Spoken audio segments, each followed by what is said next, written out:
This is the CZUR Aura X Pro, and it's a really versatile document scanner. Thank you very much to CZUR for sending this out in exchange for this review. Firstly, I want to talk about where it actually fits within the CZUR range. You see in their products, you've got book scanners, document scanners, professional scanners, and some other things. And so this fits into the book scanner on this far side here. It probably was, not that long ago, the top of the CZUR range, but now it's still going to be sold as their kind of mid-price option. The upper price option is going to be the ET series, ET18, ET24, which is going to be brand new, and ET25 it seems as well, which all talk about the number of megapixels that the sensor has essentially. In my unboxing video I did discuss briefly the image quality from the scanner, because for me it won't quite replace using a large sensored camera like this. This is an M6 Mark II from Canon. It won't quite replace using a large sensored camera for that top-down kind of unboxing videos. And well, I'm going to do one of the things I'm going to do today, but maybe the higher megapixel cameras would. So a really important feature is it is a book scanner, and the laser flattening technology is really clever, really smart.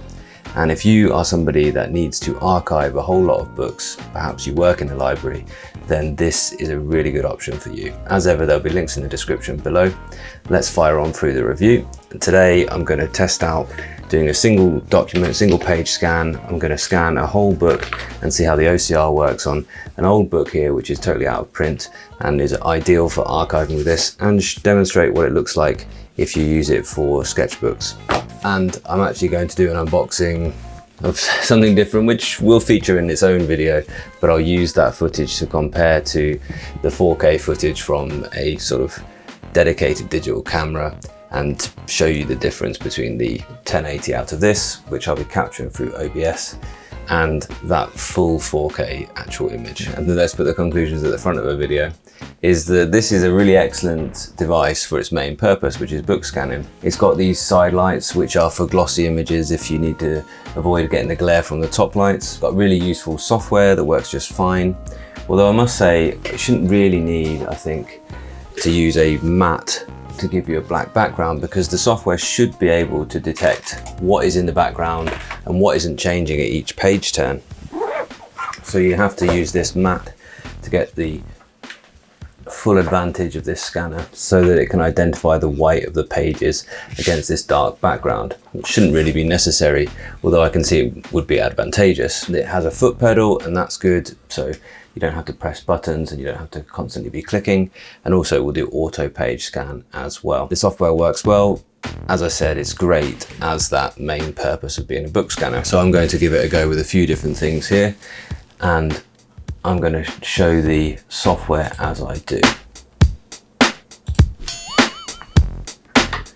One press turns the lamp on, and a long press, or second press, turns the scanner itself on.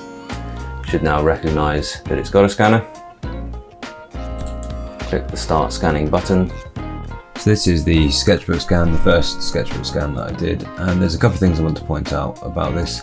Firstly, you can see that I haven't done a great job with the COTS. Now, if you actually watch in the description, there is a video which is made by CZUR about proper use of the COTS, and if you put them in the middle of the page, then it will do a better job of deleting them. So that's my error there.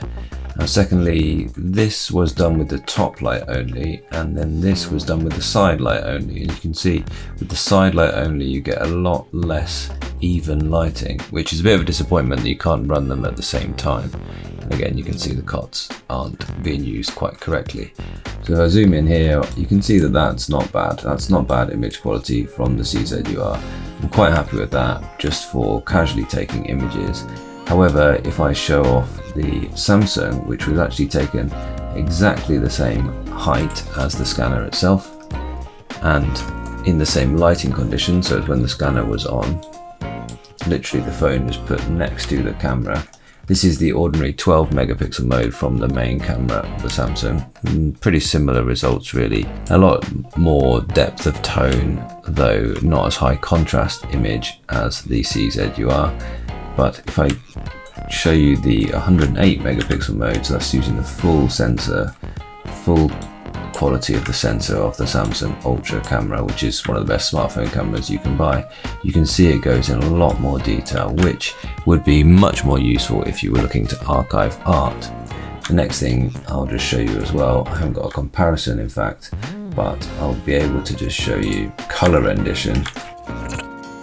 Again, you can see that really not very even lighting from these side lights. If I go to a color image, the color rendition is not all that pleasing. What you might expect really from a smartphone of a good few years ago, rather than the quality that we can get now. So for artwork and archiving artwork, I think this is not the camera for you. So this time I'll be hoping to do a better job with a sketchbook scan. And now I can lay the sketchbook in like so.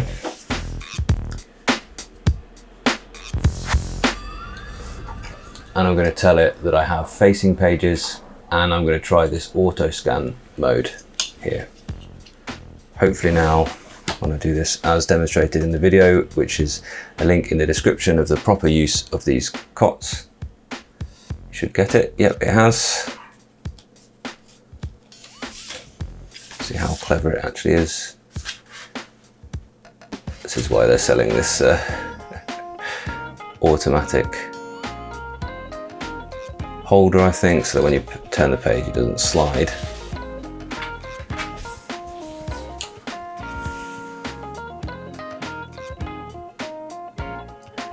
And you want the cots somewhere in the middle.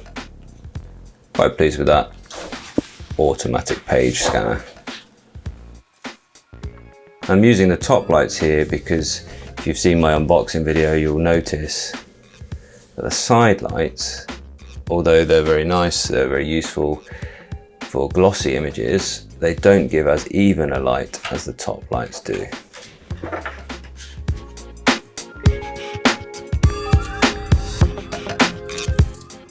It is remarkably easy to go through a book like this, and the software is just going to remove these finger cots.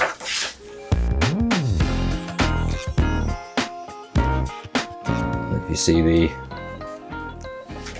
I'm smudging every now and then with these things that I drag across, something like that.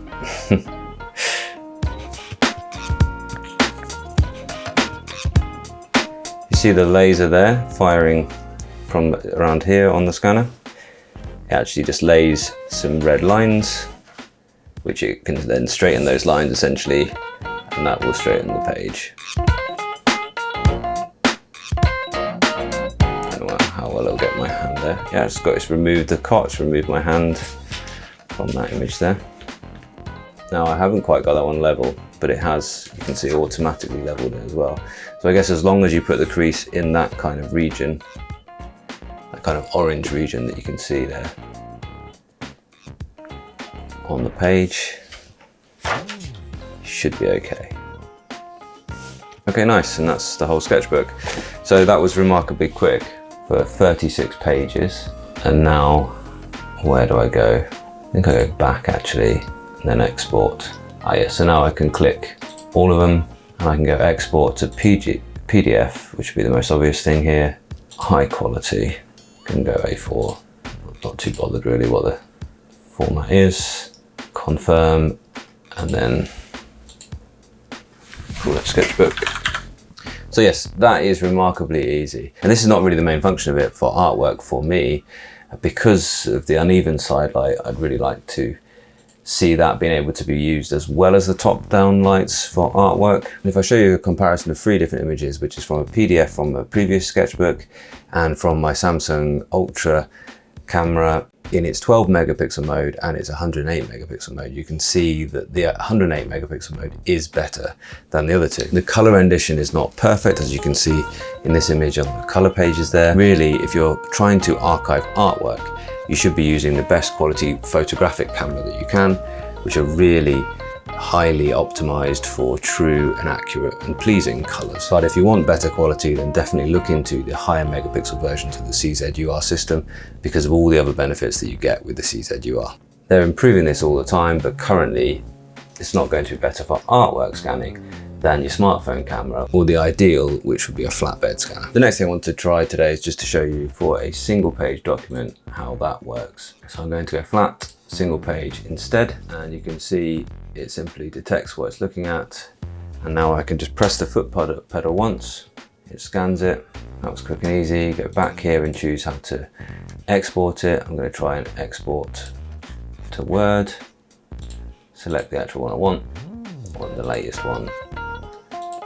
Export Word in English. Now let's find that. So this is actually going through the process of OCR, which is optical character recognition, or handwriting recognition sometimes. Should do a better job of actual printed text in a standard font.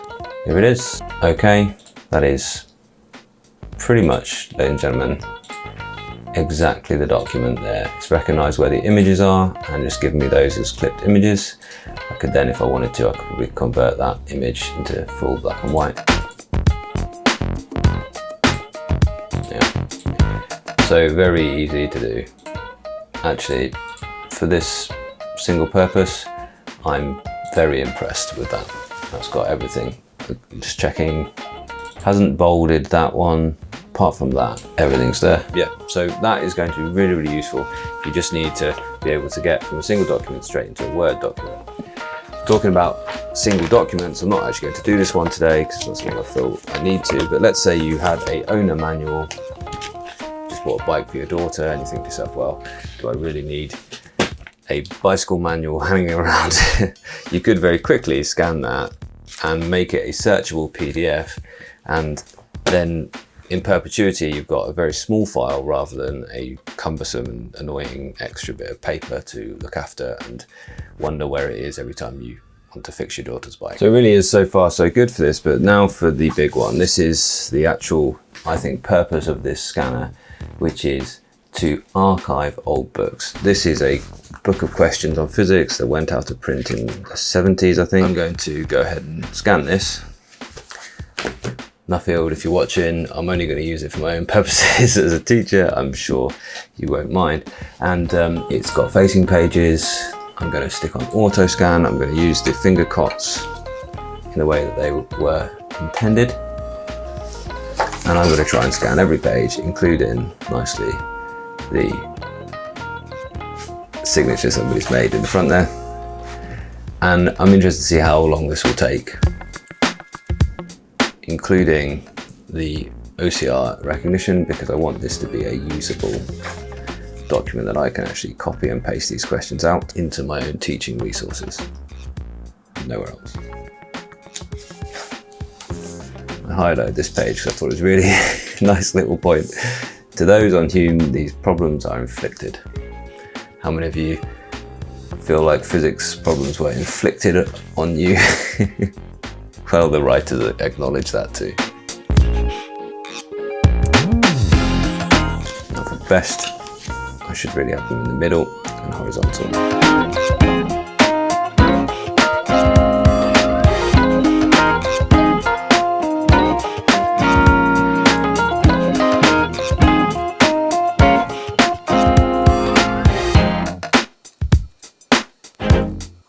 I'm wondering how they're going to come out. There's a few where my hand has come into the image. I wonder if that will just be a weird image when I transport these into Word.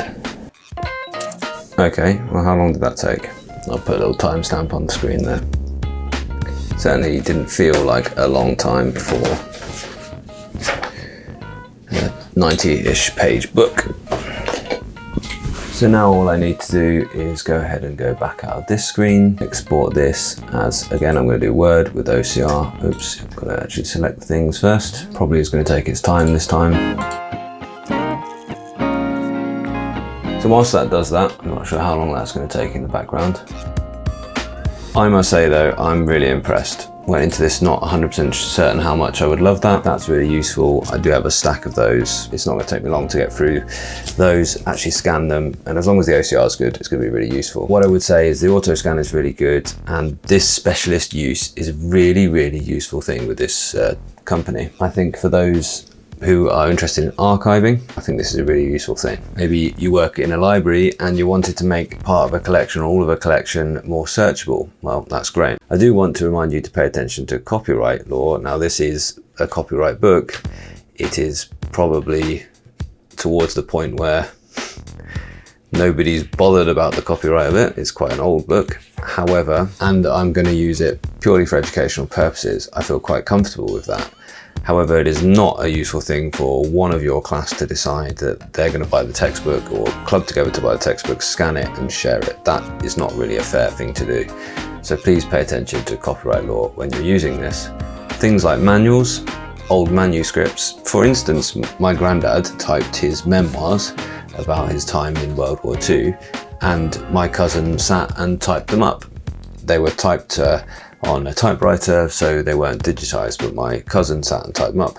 I'm sure with this, we could have simply, in about 10 minutes, got all of those memoirs into a digital file for our safekeeping for the future. These are the uses of this thing. What I'd like to say also is that many people, I can imagine, will buy this for a special purpose like that, scanning somebody's old memoirs, and end up being really pleased at all the other features. So you've got a really nice desk lamp, and you've got something that when you really quickly just want to digitize a letter or something like that, you can flip this open, scan it, and it's done. If you want to, in a meeting, share some work, share some writing, you can use this for that as well. So it's a one-fits-all, useful, versatile device. You can feel really good about it as a purpose because you're going to have an excellent lamp, a really good scanner, and a visualizer all built into one. Let's have a look at that Word document now.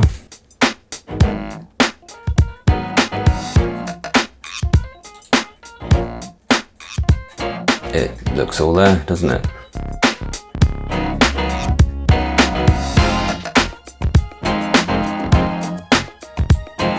There may be one or two times where I might feel the need to check things. I mean, it's really accurate as far as I can see just off the top of my head. How does it deal with things like indices? That's the question. There aren't many in here. Yeah, it's got subscript there, look.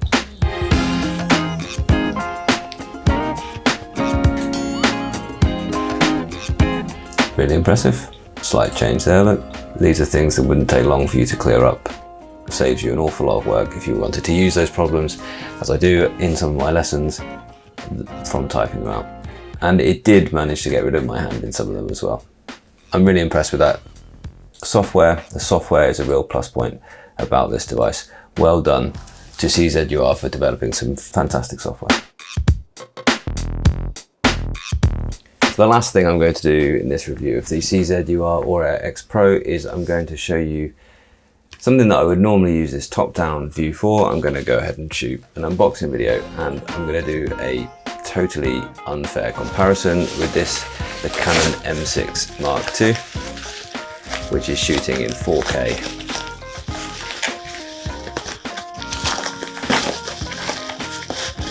Compared to the CZUR's 1080p. I'm not really expecting it to be up to the standard, but I want to compare to what I would use for the video. This is recording through OBS. You can record through the ordinary camera app on your computer as well. I don't know why CZUR didn't give a live recording option in their own software, which I would encourage them to add.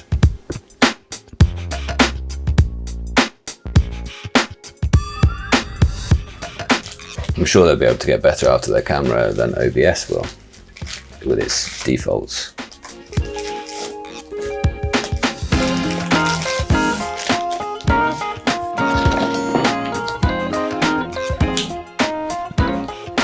And the other thing that I would use it for, and which this is not perfect for, is live streaming. For instance, if I was to teach some physics, which I do on this channel sometimes, then I might be writing answers to questions like so. State why the water gets hotter in the first 200 minutes.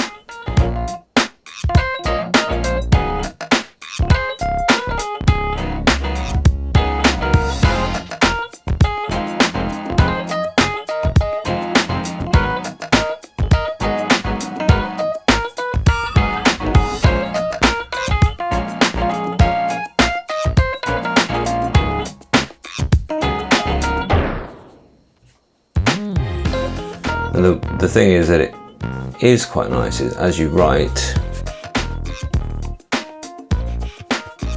many cameras wobble, and you can probably see that wobble more on the 4K camera with this arm setup than you can on the CZUR, and that is a good sign.